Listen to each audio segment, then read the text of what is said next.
locks and quays. Half a century ago, there was a book published which had a chapter entitled The Seven Wonders of the British Waterways. And today, I'm going to go through a location which many people believe to be the most spectacular of all of them.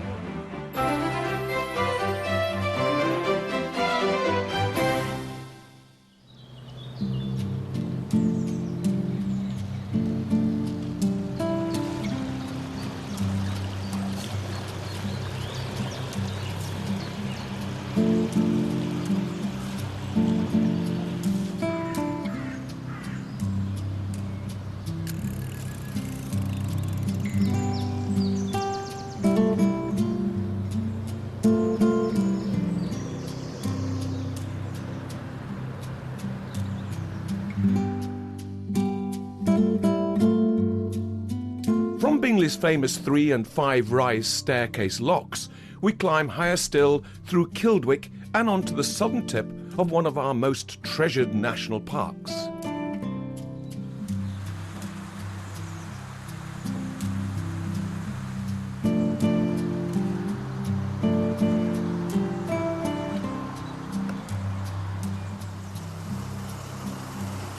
Today's going to bring back lots of memories for me because this is my old stomping ground. We're actually at the Bingley 3-rise locks, and we're going to make our way to the very famous Bingley 5-rise locks en route to the edge of the Yorkshire Dales.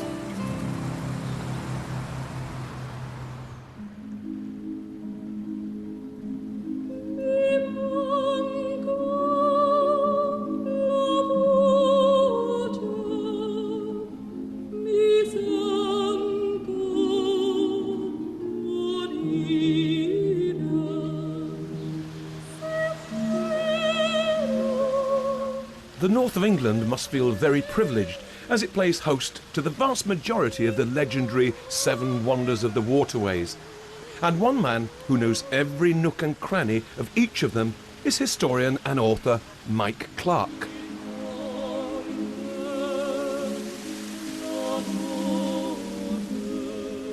So Mike, these 7 wonders of the waterways, who compiled the list? Well, it's done by Robert Aikman just after the war. And he was quite a sort of iconic person in his own right. He set up was one of the people who set up the Inland Waterways Association, and he wrote a book about waterways in the 1950s, and it included a chapter all about the 7 wonders of the waterways. Part of the promotion for them, I think, was to develop this idea of iconic structures that had really captured the imagination 200 years ago and can still capture the imagination today. Of course, one of those iconic structures, we're standing on it now, Bingley 5-rise. It's fantastic, isn't it? I mean, how does it rate in terms of the 7 wonders? I think it's a really interesting structure. It has its sort of drawbacks that the technology it uses, where you have locks coupled up together, only lasted until really just after this was opened in 1773. From the 1780s, people went to single locks because this type of system uses too much water. It's fine in the early days when there wasn't a lot of goods being moved about, but by the time we get into the Industrial Revolution in 1790, its days have gone. Who was responsible for the design and the engineering? The engineer for the canal was a chap called Longbottom, who came from Halifax. It's a fine old north of England name, doesn't it? Yeah. Longbottom. He'd worked with Brindley, and Brindley was also used this sort of technology, the riser locks, where the top gate of one lock becomes the bottom gate of the next lock. So all the chambers are coupled up together. So we've got 5 locks here, one after the other, without a gap in between.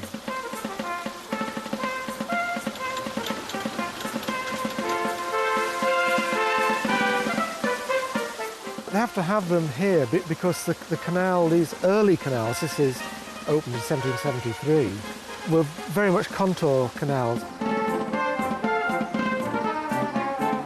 And so coming up here, we're following the edge of the Aire Valley, and we've just got to this sort of slightly steeper bit, and so they need to get up at 60 feet here, another 30-odd feet at the 3-rise below. So the canal needs to get up 100 feet in quite a short space of time or length. And so that's why they went for these locks built together. You can put the rise very close in a very short space of time.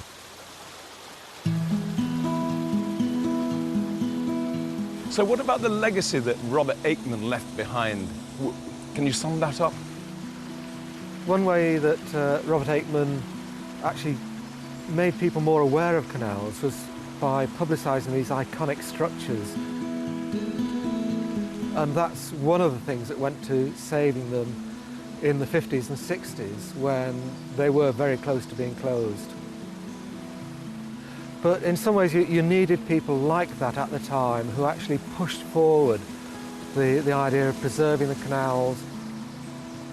If it hadn't been for this small group of people in the late 1940s and early 50s, in particular setting up the Inland Waterways Association as a sort of a body to fight for the waterways, and they needed to fight for them at that time, we wouldn't have all this wonderful environment left for us today.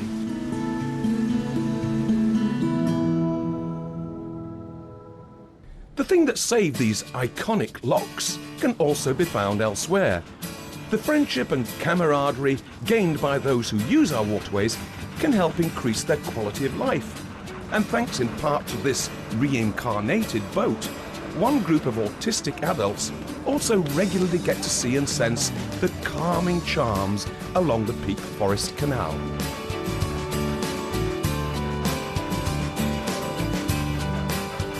We have 5 service users with varying levels of learning disabilities, mainly autism.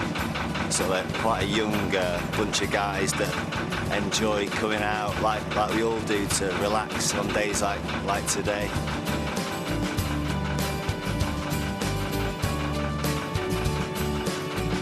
It's a very therapeutic way of travelling, and you know, the guys enjoy the motion of the boat, and it's quite a therapeutic way of travelling around, I guess.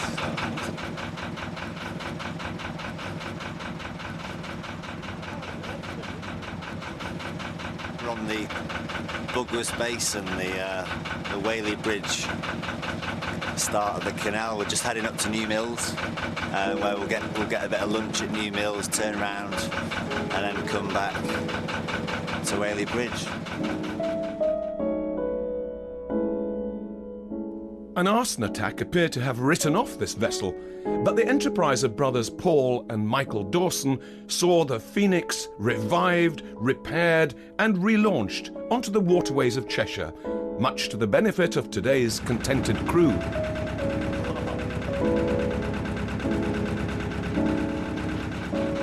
Autism is kind of the stereotype of these, you know, interesting characters. We look at people with perhaps a lack of social interaction and also a lack of imagination. It's kind of, that's how a lot of people stereotype autism. But as you see with our guys, you know, a lot of them are imaginative. They communicate well, and as you can see, Bradley likes to interact in his own, you know, in his own way, so it's good.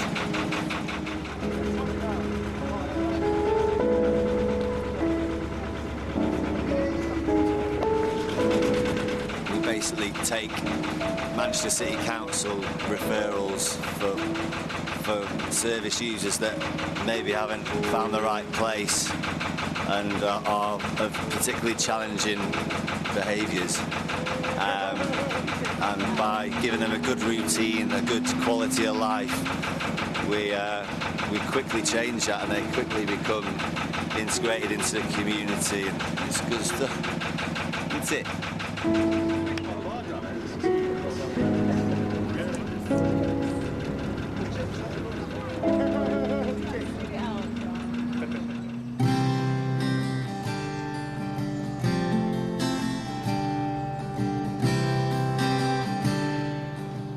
I have to agree, nothing quite beats a day on the water, and certainly when you feel like you're back where you belong.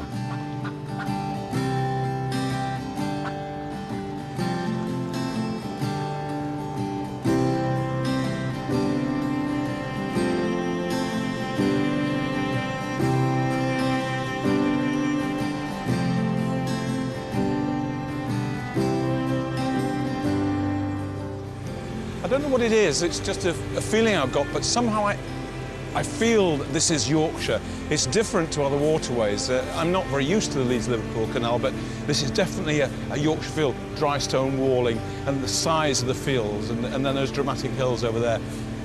We're definitely in Yorkshire.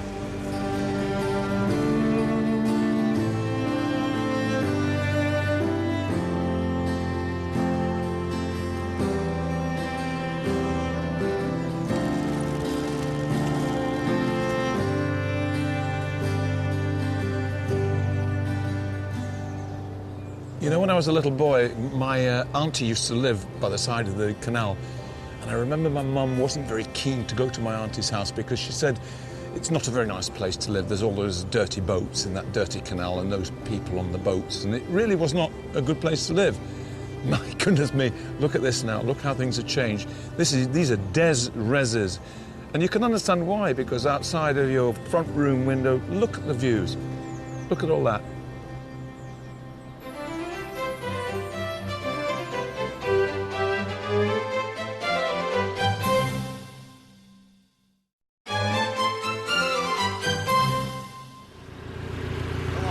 Where have you come from?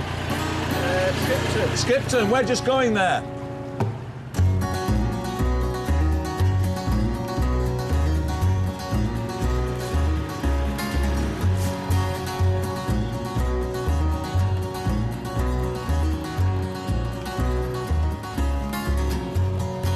Here's a sight you don't very often see. Pirates on the canal. You think I'm joking? Have a look over there. Ahoy there, mateys! What are you doing? What? What are you doing? And more pirates! Ahoy there! You having a good day? Well, yo ho ho, Andy! Goodbye! First time I've heard that today.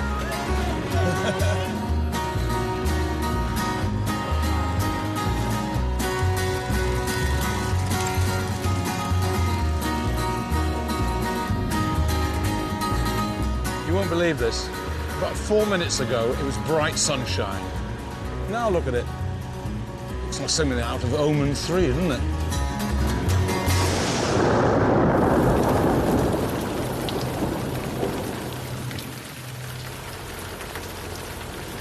Never mind, it's only about 4 miles to Skipton. That's if we don't drown in the meantime.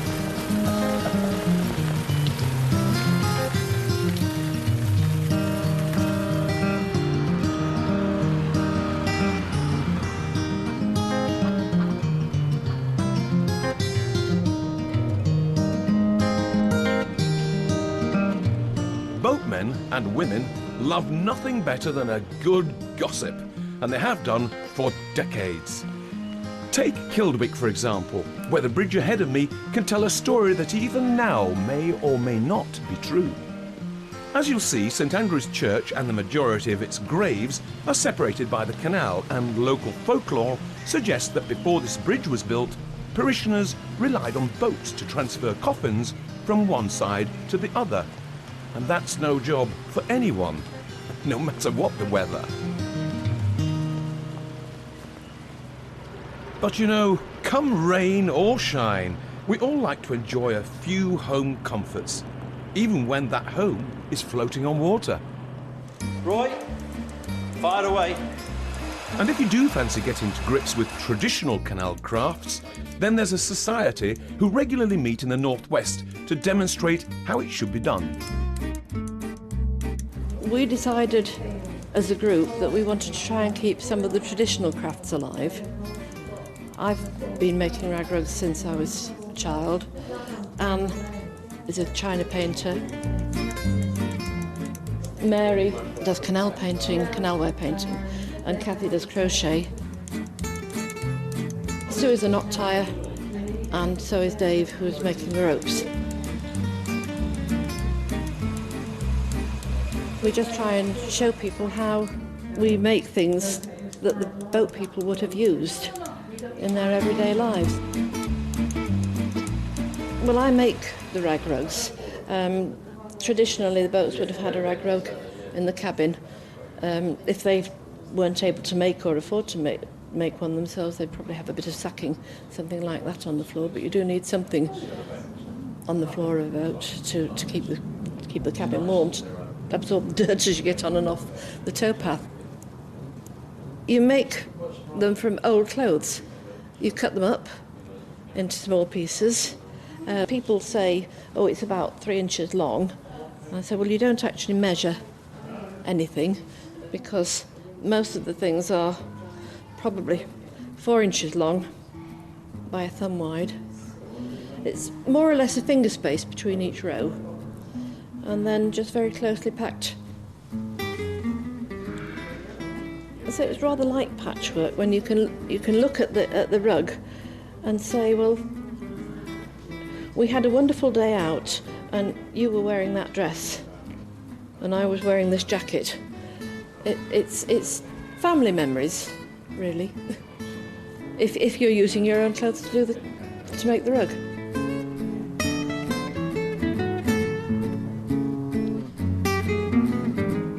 This museum was actually set up by the volunteers here. It was then called Newman, which is Northwestern Museum of Inland Navigation, which is a bit of a mouthful, so we're now Boat Museum Society. But in the very early 70s, people were concerned that the historic boats and the way of life were disappearing. And so they started the museum, and it was actually run by volunteers until the mid-70s, just to keep the craft and the way of life alive.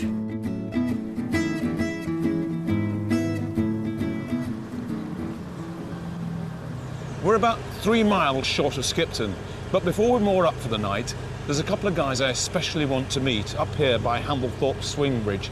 And these guys are responsible for a very special canal-side monument.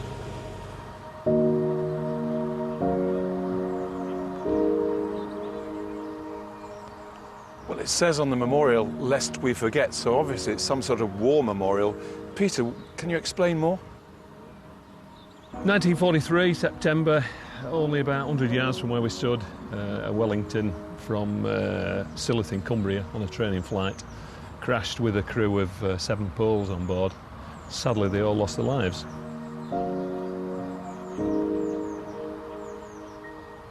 Two of them had done combat operations with the Royal Air Force. One, in fact, the navigator had flown 46 operations.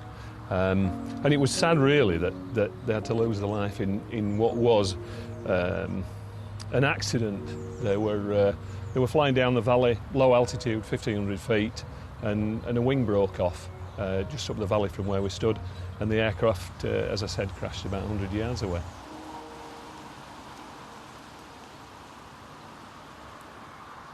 Who had the idea to put a memorial up? Well, I walk my little West Island White Terrier along the canal bank, and every time I walk past where they had a plane crash, I think to myself, 7 men killed here, and nobody has ever done a thing about it.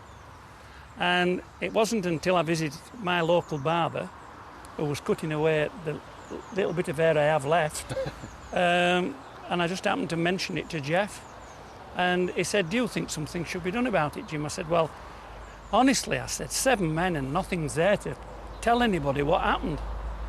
And so Jeff got in touch with my friend here, Peter, and from that day on it just snowballed.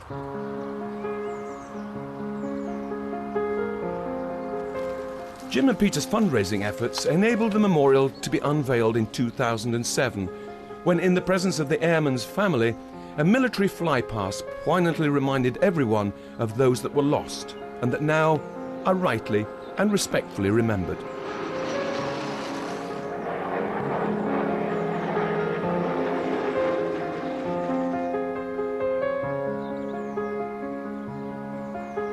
I notice here set in the stone a plaque. What's the significance of that, the HZ251? Well, HZ251 is the number, the military number of the aircraft.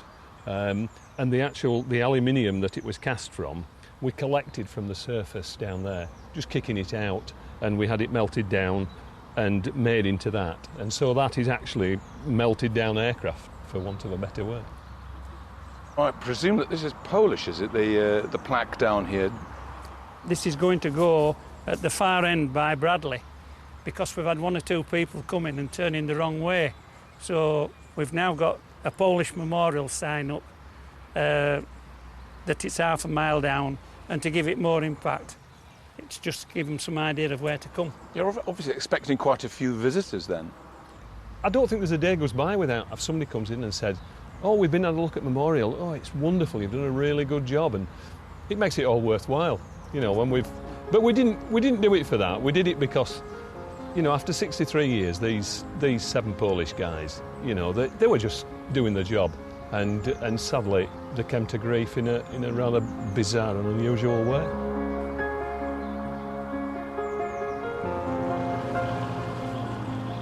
You know, it's often easier to let time pass you by, but this was one stop well worth making, if only to meet the 2 men whose selflessness has helped to preserve the precious memories of 7 young airmen who left but never returned.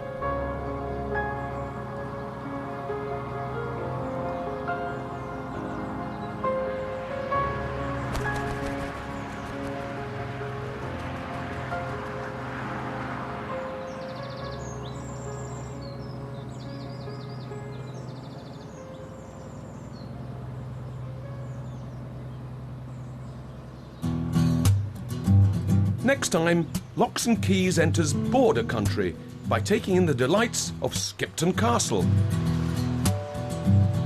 Before I see double at one of the Leeds-Liverpool Canal's more curious sights.